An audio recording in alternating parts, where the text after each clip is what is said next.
Unatazama Fellowship TV, the voice of hope. Bwana Yesu asifiwe, watu wa Mungu. Ninawakaribisha kwenye kipindi cha leo kwenye somo letu linalosema ndoa katika imani ya Kikristo.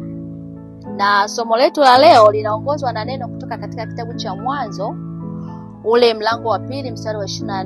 Nitawatangulia kusoma kwa msaada wa Bwana. Kwa hiyo mwanamume atamwacha baba yake na mama yake, ataambatana na mkewe, nao watakuwa mwili mmoja. Ndoa kama ndoa ni makubaliano kati ya mwanamume na mwanamke. Kwa ndoa inaweza ikawa ni ndoa ya kimila, inaweza ikawa ni ndoa ya serikalini, lakini inaweza ikawa ni ndoa ya Kikristo. Kwa somo letu la leo nitazungumzia zaidi kwa upande wa ndoa ya Kikristo. Kwa upande wa ndoa ya kawaida, mwanamume na mwanamke wanaachana na wazazi wao, wanapatana, wanakuwa mwili mmoja, wanaweza kufunga ndoa. Lakini kwa upande wa Kristo naweza nikasema ndoa kwa upande wa Kristo, ndoa ya Kristo ni agano takatifu kati ya mwanaume na mwanamke mbele za Mungu. Kwa mnapofunga ndoa kwa upande wa imani ya Kristo, lazima awepo Mungu katikati yenu ambaye ndo anawafungisha ndoa na kuwa mwili mmoja. Kwa hiyo si tu mkataba wa kijamii, bali ni uhusiano wa kiroho ambao unalenga kuonyesha upendo wa Kristo kwa kanisa lake. Hii unaweza kaona katika kitabu cha Waefeso 5 mstari wa 25. Lakini mwanamke na mwanamume wanapoamua kufunga ndoa ya Kikristo, maana kuna malengo wanakuwa nayo kwenye maisha yao. Sasa malengo ya ndoa ya Kristo, lengo la kwanza inaweza kawa ni kushirikiana kwa upendo. Mume na mke wanaitwa kuishi kwa upendo wa dhati, wakisaidiana katika kila hali. Na lengo lingine la pili ni kuzaa na kulea watoto. Watoto hulelewa katika misingi ya imani, wakiendeleza kizazi cha kumpenda Mungu.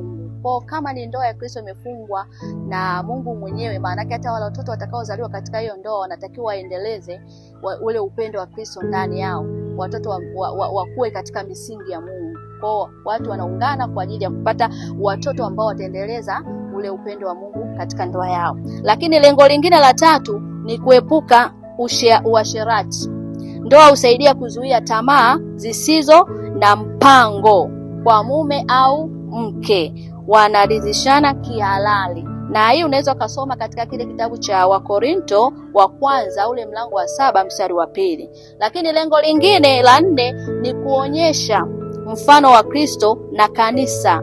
Uaminifu katika ndoa unaonyesha jinsi Kristo alivyo mwaminifu kwa kanisa lake. Kwenye ndoa ya Kristo lazima utatawaliwa na upendo. Kuna lile tunda la Roho ambao ndani yake pia kuna uaminifu. Kama ni ndoa ya Kristo, maana yake unatakiwa kuwa uaminifu katika ndoa. Na misingi ya muhimu ya ndoa ya Kristo ni lazima uwe na upendo wa kweli. Ndoa ya Kristo inaongozwa na upendo wa kweli ambao inaweza kusababisha watu wakaishi kwa furaha, kwa amani, kwa kufurahiana kwa sababu ya upendo wa kweli ambao unatawala katika ndoa. Upendo wa kweli ni muhimu sana kwa upande wa ndoa ambao imeongozwa kwa imani ya Kikristo. Na unaweza ukasoma hii katika kitabu cha Wakorinto wa kwanza ule mlango wa 13. Ukipata muda utasoma kwa muda wako. Na kingine, msingi muhimu wa ndoa ya Kikristo, lazima kuwe kuna hali ya kusameheana.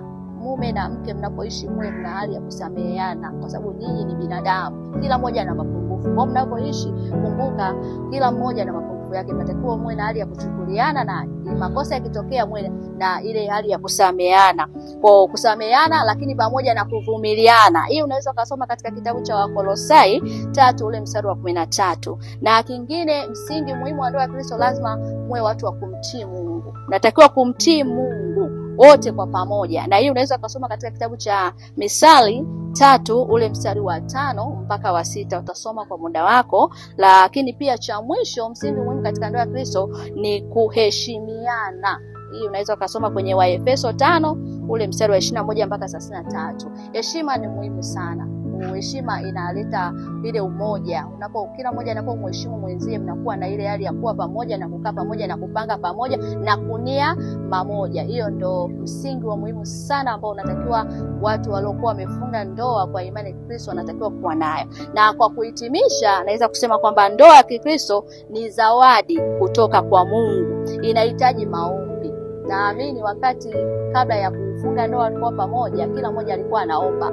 Mwanamke alikuwa anaomba apate mume mwema na mwanaume alikuwa anaomba apate mke mwema. Kwa kama mmefanikiwa mmepata hiyo ndoa, mmeoana, maana yake inatakiwa kulinda kwa maombi. Kwa sababu anasema kinachopatikana kwa maombi kinalindwa kwa maombi. Kama hiyo ndoa mlipata kwa maombi, basi inatakiwa pia ilindwe kwa maombi. Kwa uaminifu utawale kwenye ndoa, upendo utawale kwenye ndoa, na kujitoa. Isiwe ni mambo ya kutegeana ndani ya ndoa. Unatakiwa kujitoa, kila mmoja ajitoe kwa ajili ya mwenzie. Kwa hiyo ni kitu cha muhimu sana kwa wanandoa waliofunga ndoa kwa imani ya Kristo. Kwa katikati ya uhusiano wao unaweza kustahimili ukiwa na upendo, ukiwa na uaminifu, mkiwa na kuchukuliana, na changamoto zinazojitokeza ni rahisi sana kuzisolve mkiwa na upendo wote kwa pamoja, na mkiwa mnamtegemea Mungu na maombi yakiwa yanatawala kwenye ndoa yenu. Kwa mnaweza kufurahia matunda ya ndoa yenu. Kumbuka Mungu yuko katikati ya ndoa yenu. Kwa Mungu ndo atakayekuwa mlinzi wa ndoa yenu.